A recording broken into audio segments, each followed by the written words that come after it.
मनुष्य के मन और पैराशूट में यही समानता होती है कि ये दोनों तब काम करते हैं जब ये दोनों खुले होते हैं। तो इस वीडियो में कही गई बातों को खुले मन के साथ सुनिएगा। वक्त कब क्या रंग दिखाए हम नहीं जानते, वरना जिस राम को रात में राज्य मिलने वाला था उन्हें सुबह वनवास न मिलता। ये घटना इस बात का उदाहरण है कि चाहे मनुष्य हो या भगवान, हर किसी को कठिन परिस्थितियों का सामना करके जीवन में आगे बढ़ना पड़ता है। लोग भगवान की पूजा तो करते हैं, लेकिन कभी उनके चरित्र से अच्छी आदतें नहीं सीखते।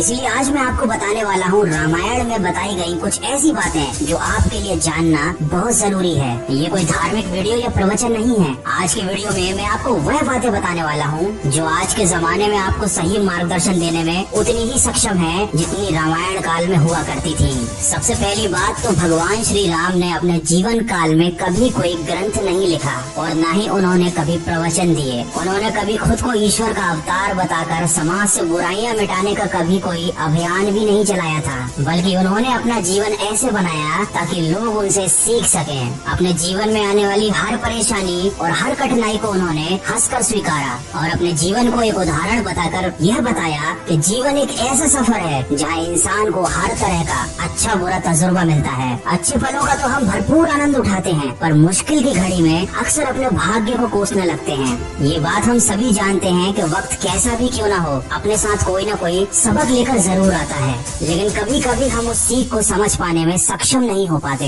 हम हमेशा अपने जीवन काल के उस समय में खोए रहते हैं, उससे उभर नहीं पाते जिसने हमें दुख दिया हो। हर इंसान अपने जीवन में आए अच्छे और बुरे वक्त को हमेशा याद रखता है, लेकिन इसका मतलब ये बिल्कुल नहीं है कि आप अपने बुरे वक्त को लेकर बैठे रहें, बल्कि आपका तो फर्ज यह बनता है कि आप अपने जीवन की मुश्किल घड़ियों से सीख लें और जिंदगी में आगे बढ़ें। रामायण से बात साफ साफ अंकित होती है कि दुख से बड़ा शत्रु कोई नहीं है। ये दुख व्यक्ति का साहस खत्म कर देता है, वह व्यक्ति की सीख को खत्म कर देता है और सब कुछ नष्ट कर देता है। कहने का तात्पर्य केवल इतना है कि हमेशा अपने आज में जीने का प्रयास करें, क्योंकि जो बीत गया वो कभी लौट कर नहीं आ सकता। लेकिन अगर आप उसके दुख में जीते रहेंगे तो जिंदगी में कभी कुछ हासिल नहीं कर पाएंगे। रामायण के अनुसार किसी भी मनुष्य में उसके उद्देश्य की प्राप्ति करने के लिए निम्नलिखित गुणों का होना अति आवश्यक है। सबसे पहले उदास व दुखी न होना, दूसरा अपने कर्तव्य पालन की क्षमता रखना और तीसरा कठिनाइयों का बलपूर्वक सामना करना।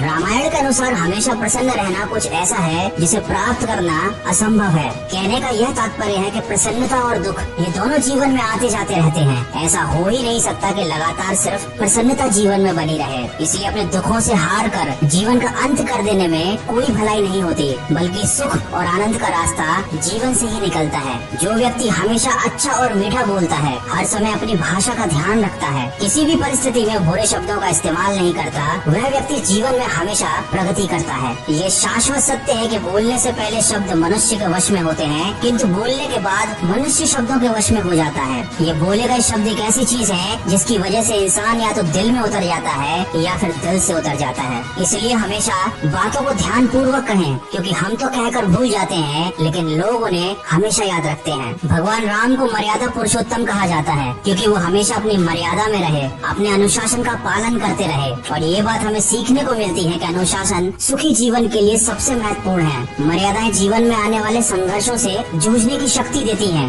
अच्छी संगति मनुष्य की तरक्की के लिए बहुत जरूरी है। अगर वो गलत संगत में है तो उसके जीवन में आगे बढ़ने का रास्ता रुक जाता है। जैसे कैकेयी ने दासी मंथरा की गलत बातों में आकर भगवान राम को वनवास भिजवाया था। सब कुछ जानते हुए भी भगवान राम ने वनवास को स्वीकारा, क्योंकि वह ये बात बताना चाहते थे कि बच्चों के लिए उस कर्ज को चुकाना मुश्किल है जो उनके माँ बाप ने उन्हें बड़ा करने के लिए दिया है। रावण ज्ञानी था, रावण धनी था, किंतु अपने अहंकार और क्रोध के चलते उसने अपना सब कुछ नष्ट कर लिया।